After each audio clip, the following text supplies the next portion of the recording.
Welcome back, and we're here with Paul and Louise from Greenpeace. And again, thank you so much. Before the break, we'll talk about GE food, genetically engineered. And I suspect we're probably going to keep referring to that documentary, The Future of Food, a fair bit during this conversation. And by the way, I strongly recommend, if you haven't seen the documentary, to perhaps purchase a copy or check out a friend's copy. It is some amazing historical information on what's happened to our food over the centuries, not just now, but over the centuries. And as they say, information is actually the power of the people. One of the things in that documentary, they talked about the American Constitution. And one of the laws in there was that people would not be able to patent a food type product. I'm probably a little bit clumsy in how I'm explaining that. Could you just... Yeah, basically there was an article in the Constitution that says you can't patent a life form, be that an animal or a plant.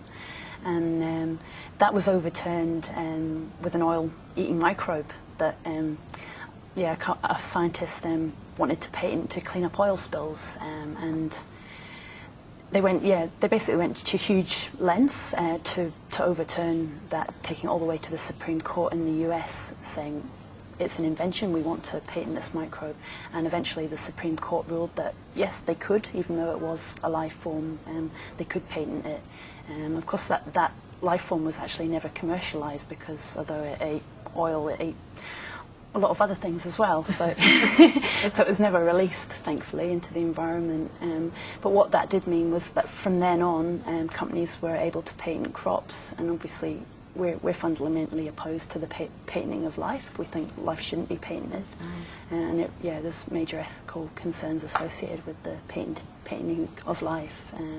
One of the biggest issues is the issue of biopiracy, which is basically where companies are taking knowledge from farmers and claiming it as their own. So for example, the seeds that we've currently got today, potatoes, tomatoes, they're the result of selective breeding over many hundreds of years, thousands of years in some cases, and the work of farmers over many generations. And now you get these biotechnology companies come along, insert one gene, and then suddenly claim that crop as theirs. It's not theirs. It's our heritage. It belongs to everybody, and it's our common good. And we believe they've got no right to claim it as their own, because a lot of other people's work has gone into that. And the tradition of farming has always been, as we were saying earlier, you get the seeds from the current crop to seed future crops. It's all been part and parcel of being a farmer.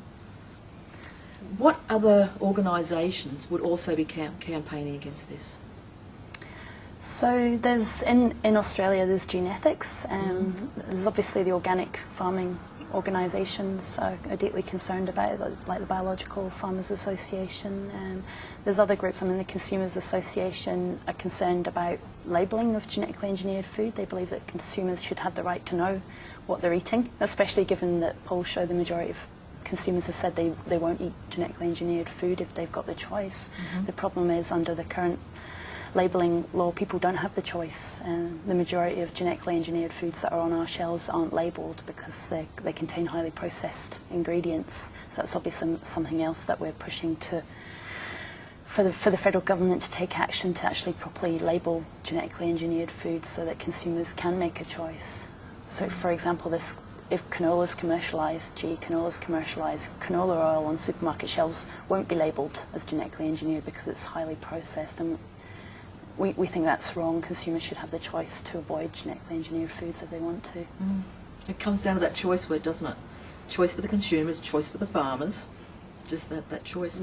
A little bit about your background and your studies, because this has obviously been a passion for yours, this sort of work, for some time.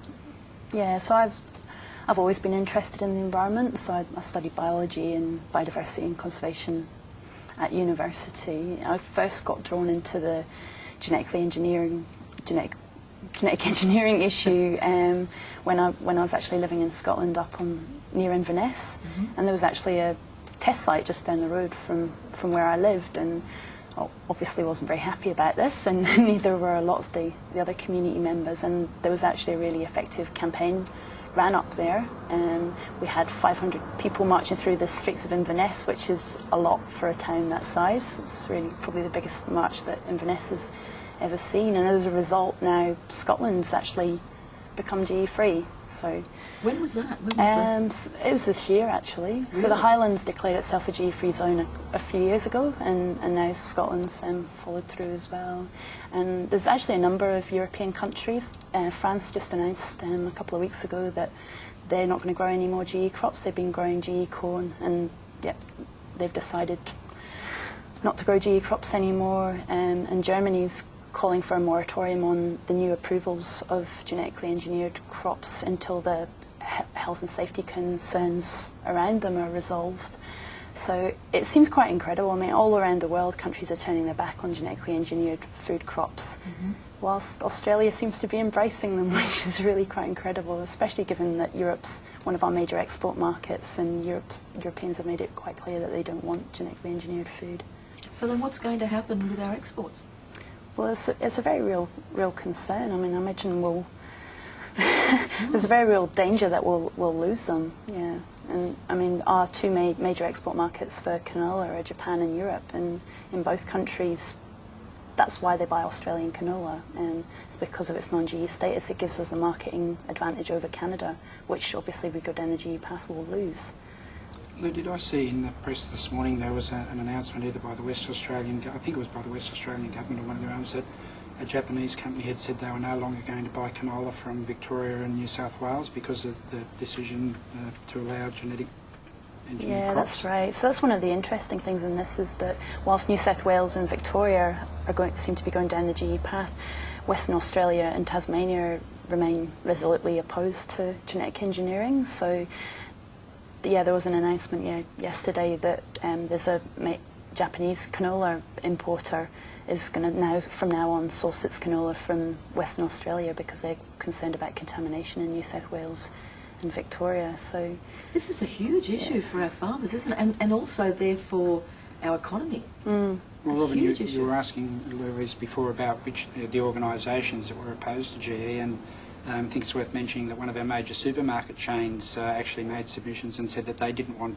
GE foods.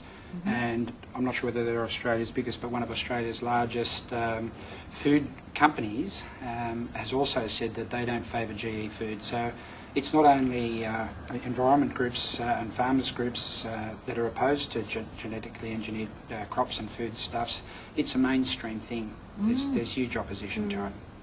Yeah, so it was Goodman Fielder that they're the company that came out, and they're one of the biggest food companies in Australia, and they're also the biggest canola end user in Australia, and they're saying they don't want the stuff. So we find the government's decision quite incredible, and it just shows you how powerful the biotechnology industry lobby is, unfortunately. And this is the federal government?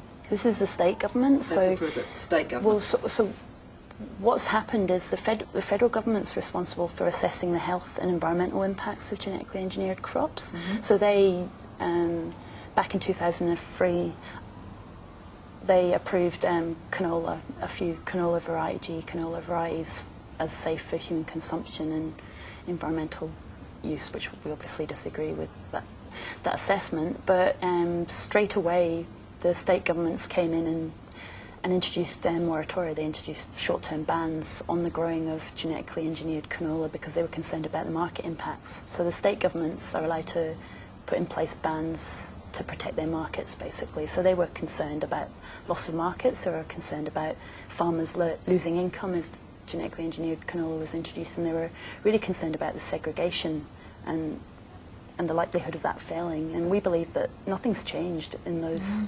3 or 4 years. The consumers are still resolutely opposed to genetically engineered food. The markets are still rejecting genetically engineered food, and there's still environmental and health concerns surrounding genetically engineered food, and there's actually more evidence accumulating every week about the potential health impacts of genetically engineered food and the environmental problems.